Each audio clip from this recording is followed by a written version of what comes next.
नमस्कार आणि आपण पाहत आहात लोकहित लाईव्ह न्यूज चॅनल, आवाज सर्वसामान्य जनतेचा। या ठिकाणी डीजे बंदी व्हावी उमरखेड शहरामध्ये, यासाठी तुम्ही निवेदन देण्याकरता आलेले आहात। काय सांगाल? काल परवा जे गणपतीचं जे विसर्जन झालं, त्या विसर्जन मध्ये जे डीजेचा वापर झाला, त्या वापरामुळं आमच्याकडं आणि असे काही कंप्लेंट्स आल्या की सदर डीजे मुळे कोणाचे कान, कोणाचे हृदयविकासाचे झटके असे प्रकार आम्हाला दिसण्यात आले। आणि एक सोशल मीडिया ग्रुप ज्याचा नाव समस्या समाधान ग्रुप, याच्यावर आम्ही डिस्कस केला असता त्याच्यात असा एक आम्ही निर्णय घेतला की सदर उमरखेड मध्ये आपण डीजे बंदी करावी, जेणेकरून इथल्या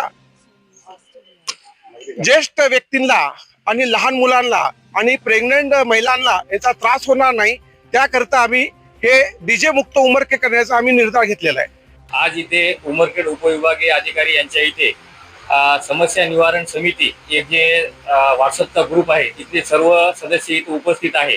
आणि आपण बरेच अनेक वर्षापासून पाहतो डीजे आणि डॉल्बी यामुळे कर्कश आवाजामुळे सामाजिक आरोग्य हे धोक्यात आलेले असून, त्यामुळे पारंपरिक वाद्य आणि जी संस्कृती पारंपरिक जपत आलेली आहे तिचा कुठेतरी ऱ्हास होत आहे आणि त्या मूल्यांचं अवमूल्यन होत आहे। तरी आज SDO साहेब यांच्याकडे त्या पद्धतीचं निवेदन देऊन उमरखेड शहरामध्ये सर्व जे सांस्कृतिक धार्मिक कार्यक्रम आहेत याच्यावर डीजेवर सक्तीने बंदी करावी आणि सामाजिक आरोग्य जे धोक्यात आहे त्याला कुठेतरी एक राहत द्यावी, या पद्धतीने समस्या निवारण ग्रुप तर्फे आज SDO साहेबांना निवेदन देण्यात आले आहे। खरोखरच आज उमरखेड शहरातल्या सर्व प्रतिष्ठित मंडळीनं अतिशय चांगला असा निर्णय या ठिकाणी घेतलेला आहे। खरं म्हणजे डीजे मुळे काय परिणाम होत आहेत ते आपण सर्व डोळ्यांनी पाहतो आहोत आणि त्या डीजे बंदीसाठी या ठिकाणी निवेदन देण्यासाठी आपण या ठिकाणी आलेलो आहोत। खरं तर माझी सरकारला अशी विनंती आहे की आपण तसा कायदा करावा आणि डीजे मुक्त करावं, कारण या डीजे मुळे मानवी जीवनाचं आरोग्य अतिशय धोक्यात येत आहे। त्यामुळे डीजे बंदी हे महत्वाचे आहे। त्यामुळं उमरखेड शहरातील जे समस्या निराकरण जे ग्रुप आहे त्या ग्रुपवर चर्चा होऊन अतिशय असा चांगला या ठिकाणी निवेदन देण्याचा योग घडून आणला। मी सर्व मंडळींचं या ठिकाणी खरंच कौतुक करतो आणि लवकरात लवकर डीजे मुक्त होईल अशी अपेक्षा व्यक्त करतो। धन्यवाद। विविध धर्मांना त्यांचे सण आणि उत्सव साजरे करण्याचा अधिकार आहे आणि तो सर्वांना आनंद देण्यासाठी आहे।